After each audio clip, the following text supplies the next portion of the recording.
एक तरफ हम फरीदाबाद को स्मार्ट सिटी की तरफ लेके जा रहे हैं और दूसरी तरफ इस टाइम वर्स्ट सिटी बनी हुई है फरीदाबाद आज के टाइम पे। We want solution, or it is the limit of everything.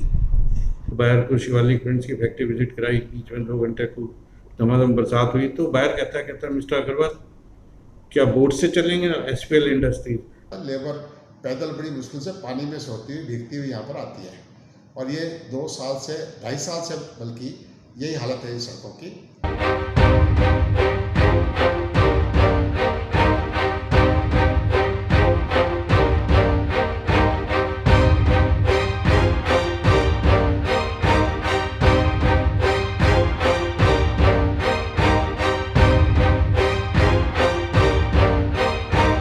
नमस्कार, फरीदाबाद पायनियर हरियाणा देख रहे हैं आप। और फरीदाबाद ने एक टापू का रूप जो है वो धारण कर लिया है।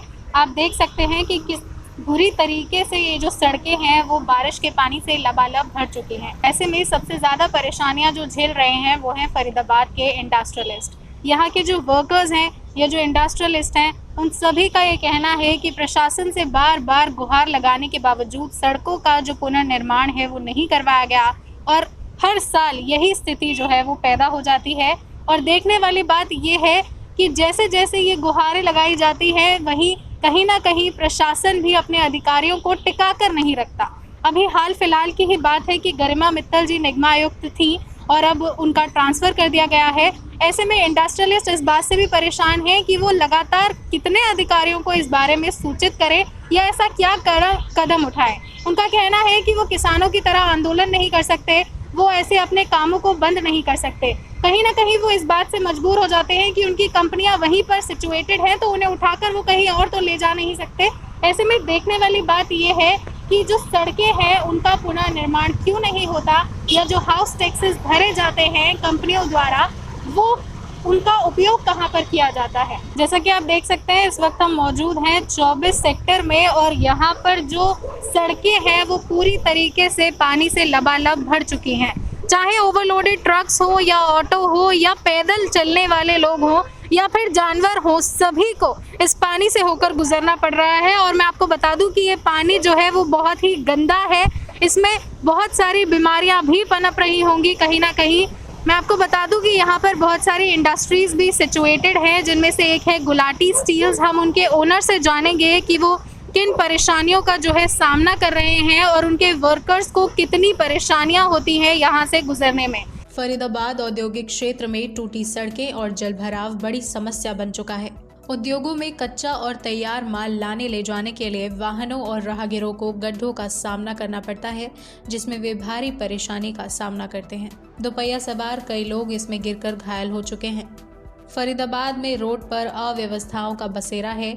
यहाँ जल निकासी की समुचित व्यवस्था नहीं होने के चलते सड़कें तालाब में तब्दील हो चुकी हैं।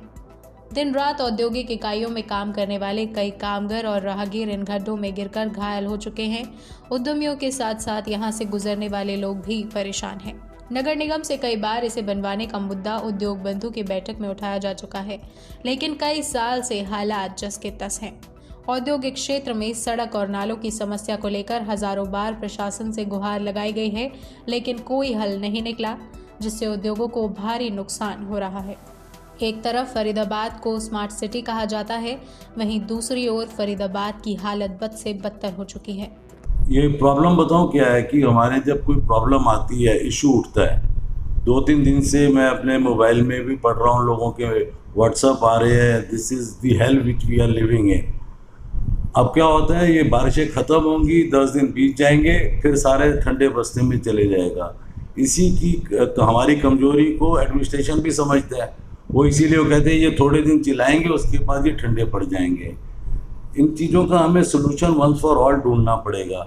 तो जब आपका आज सुबह भी फ़ोन आया था कि आप मेरे आएंगे, तो I was thinking what problems we have and we should have solutions for it. Problem तो है ही है, सबको पता है, तो उसका सोल्यूशन मेरे को ये लगता है कि एक तो कोई एडमिनिस्ट्रेटर या कमिश्नर जो आते हैं, they should be here for few years. अभी गरिमा मित्तल जी थी, अभी वो थोड़े टाइम के लिए आई कमिश्नर फरीदाबाद, अब उनकी कल ट्रांसफ़र हो गई। अब उनकी जगह जितेंद्र यादव जी आ गए हैं। अब वो भी जब तक हमारी प्रॉब्लम, हम जाएंगे भी, आज मान लो आज हमारा डेलीगेशन FIA का उनको मिलने भी जाता है तो वो ये कहेंगे नहीं बिल्कुल आई अप्रिशिएट योर सेइंग, आपकी प्रॉब्लम्स को मैं समझ रहा हूँ, लेकिन मेरे को आप कुछ दिन दीजिए। वो कुछ दिन क्या होंगे, 15 अगस्त तक मानसून ख़त्म हो जाएगा, उसके बाद में हम अपने अपने कामों में, वो अपने कामों में। तीसरी बात, हाउस टैक्स इकट्ठा होता है। हाउस टैक्स का मतलब क्या होता है, हमें तो आज तक यही समझाया गया है कि house tax is for the development of the town और द सिटी। अब वो जो पैसा है, जब भी चले जाओ फंड्स नहीं है, वो जो हाउस टैक्स आप देते हो वो खाली इनकी तनख्वाहों में बट के ख़त्म हो जाता है। जब भी चले जाओ कहते हमारे पास फंड्स नहीं है। फंड्स आते भी हैं, सरकारी ज़मीनों को बेच के ये पैसा लाते, वो भी तनख्वाहों में लग जाता है। तो इट इज़ बेटर, या तो हमसे 4 या 5 साल हाउस टैक्स ना लें, they leave it to the industry. हम देखें हमने अपना शहर को कैसे डेवलप करना है, हम शिकायत करने नहीं जाएंगे। We have to, there are many lanes in industrial area जो कि कितने सालों से सफ़र कर रहे हैं, इतने इतने खड्डे हैं वहाँ पे, कोई विजिटर्स बाहर से आ जाएं, कोई VIP आ जाए, हैं, बुरी हालत है। उनकी फैक्ट्री की तरफ जाना भी होता है, मैं कहता हूँ भैया मैं तेरी फैक्ट्री में नहीं आऊँगा, वहाँ तो बुरी हालत है, कैसे आएंगे। और आपने हमारे यहाँ भी देखा ये झील सी बनी हुई है, but definitely I would salute if we all stand together. चाहे इसके लिए हमें थोड़ा कुछ कदम भी उठाना पड़े जिससे कि एडमिनिस्ट्रेशन को पता लगे they are very serious about it. जब तक ये सीरियसनेस नहीं जाएगी, हम पुकार तो रखे, हम डंग नहीं मारेंगे। सर, आपके फर्म के जो वर्कर्स हैं वो क्या परेशानियां फेस करते हैं? वही परेशानी हमें रोज बोलते हैं, सर हमें पता ही नहीं लगा कि यहाँ पे सीवर का खड्डा है, अब मेरा साइकिल उसमें घुस गया, रिम टेढ़ा हो गया। मैं कहता हूँ बेटे चल तू गरीब आदमी, रिम टेढ़ा हो गया, उसके पैसे ले ले, अब कल उसको चोट भी लग सकती है। मेरी फैक्ट्री की पिछली गली में एक मैनहोल डलना है, उसके पैसे भी ले गए कॉरपोरेशन के जो आदमी आते हैं, वो खड्डा मैनहोल का कवर अभी तक नहीं लगा है। आज इस चीज़ को मेरे ख्याल में 2-2.5 महीने हो गए। मैडम देखो, मैं आई am into the industry since 1979। पहले मैं दिल्ली से अप एंड डाउन करता था। 2007 में I shifted from Delhi to Faridabad. तो फरीदाबाद में सन 1979 से लेकर अब तक, मतलब हमने तो हमेशा ये देखा कि जब भी बरसात आती है यहाँ पे तालाब बन जाते हैं, और मतलब ऐसे लगता है कि जैसे जब बरसात शुरू होती है उससे 1 महीना पहले सड़कें बननी शुरू होती है, और उसी को जो पहली या दूसरी बरसात होती है, पहले प्री मानसून शावर या फर्स्ट मानसून शावर, उसी के अंदर वो सड़क बेचारे धुल जाती है। फिर सारे साल जो है वो गाड़ियाँ उन्हीं खड्डों के अंदर गाड़ियाँ कूदती रहती हैं। मतलब अभी पिछले जब से मैं फरीदाबाद में शिफ्ट हूँ ऐसी सिचुएशन भी रही है, like I am into textile industry.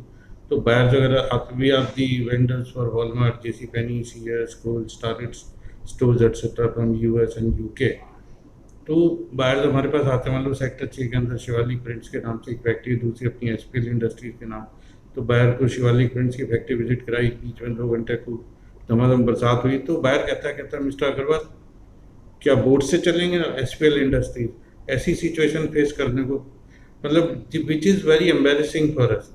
And मतलब एक हमेशा जो है ना, हम लोग एक डर के वातावरण में रहते हैं कि यार कि बाहर मतलब इतनी मुश्किल से काम जोड़ा है, बाहर जोड़े हैं, कहीं ऐसा नहीं हो कि हमें छोड़ जाएंगे।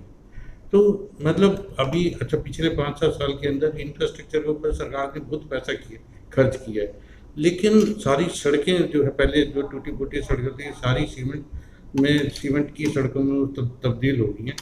लेकिन अगर वो सड़कें बनाने से पहले अगर सीवरेज का या रेन वाटर का डिस्पोजल का अगर उसको मतलब उसके ऊपर अगर पक्का काम हो जाता तो शायद हमें काफ़ी इस समस्या से रिलीफ मिलता है। अभी मेरी फैक्ट्री के बगल के अंदर ही पिछले 3 साल के अंदर रेन वाटर ड्रेन बनी है। हमें लगता ही नहीं है कि वो कहीं मतलब कहीं कनेक्टेड हैं। ऐसे लगता है कि भाई ठीक है 500 मीटर की ड्रेन बन गई है, लेकिन दोनों एंड उसके कहीं कनेक्टेड लगते नहीं है। पर बरसात होती है वहाँ पानी इकट्ठा होता है और धीरे धीरे ज़मीन के अंदर डिस्पोज ऑफ हो जाता है। रेन वाटर का आज की डेट में इस टाइम फरीदाबाद के इंडस्ट्रियल एरिया की बहुत ज़्यादा ख़राब हो चुकी है हालत। यहाँ पे सड़कें जो हैं पिछले 5-7 सालों से रिपेयर ही नहीं हो रही हैं, ना ही इनके ऊपर कोई काम किया जा रहा है। इसके अंदर कोई ब्रिज टोपाल कंस्ट्रक्शन कंपनी का और सरकार का, हरियाणा सरकार का स्टे लगा पड़ा है, जिस करके इंडस्ट्रियल एरिया के इंडस्ट में इस टाइम बहुत ज़्यादा बुरी हालत ख़राब हुई पड़ी है। जितने भी इंडस्ट्रियल एरिया हैं वहाँ पे सड़कें जो हैं sector NIT industrial area, sector 25 industrial area, sector 34 industrial area, यहाँ पे सड़कों की इतनी ज़्यादा हालत ख़राब है कि इवन चलना मुश्किल हुआ पड़ा है। लोगों को, हमारे को अपनी फैक्ट्री में पहुँचना मुश्किल हो जाता है, हमारा स्टाफ आ नहीं पा रहा है, हमारी गाड़ियाँ रोज़ कोई ना कोई एक्सीडेंट हो जाते हैं, उसमें ब्रेकडाउन में चली जाती हैं। इवन लोडेड ट्रक्स जो हैं उनके लिए मूवमेंट मुश्किल हो गई है।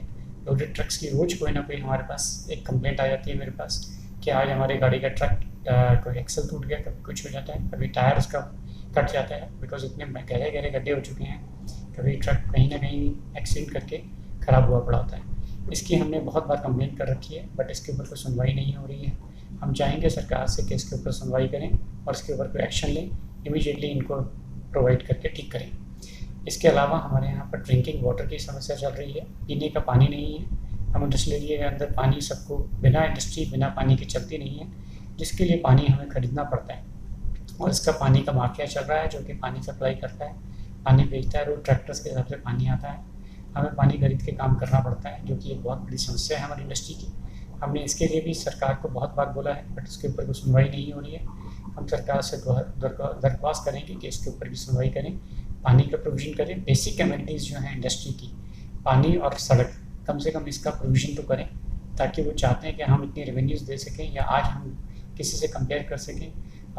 आज हमें कस्टमर को बुलाने के लिए, अपने विजिटर्स को बुलाने के लिए बड़ी समस्या होती है। कोई आना नहीं चाहता हमारे पास, और आता है तो बहुत परेशान होकर जाता है, वो अच्छा इंप्रेशन नहीं लेके जाता है। आज हम हरियाणा के अंदर इंडस्ट्रीज़ को इन्वाइट करना चाहते हैं, बट हरियाणा में इंडस्ट्रीज़ कैसे आएंगी? अगर कोई देखेगा ये इंफ्रास्ट्रक्चर को देखते हुए, कोई भी आना नहीं चाहेगा।